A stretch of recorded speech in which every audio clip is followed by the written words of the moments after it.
The Trump administration is getting ready to strike a significant blow to the Education Department. This comes as the president looks to make good on his promise to return education to the states. National correspondent Matt Galka has a closer look in tonight's Waste Watch report from Washington.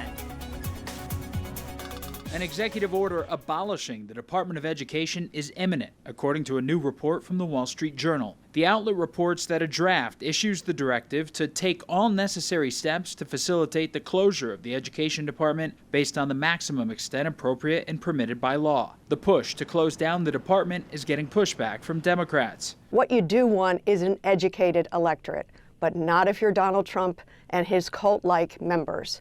They want citizens who are not educated. But it's also been telegraphed since Trump was on the campaign trail. I'm going to close the Department of Education and move education back to the states.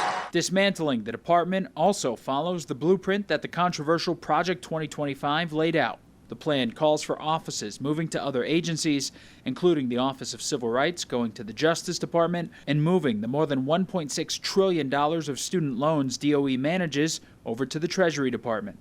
Republicans have long backed a takedown of the Education Department, questioning the $268 billion spent for lackluster results. When the Department of Education was first stood up, we were ranked #1 in the world globally in education, and today we rank 34th. And you think it's working? Congress would need to act in order to fully unwind the department, and it's unknown if there are 60 votes to do it in the Senate. New Education Secretary Linda McMahon acknowledged lawmakers would need to play a role during her confirmation hearing. If there is a movement to abolish the Department of Education, it has to go through the United States Congress. Yes, it is set up by the United States Congress, and we work with Congress.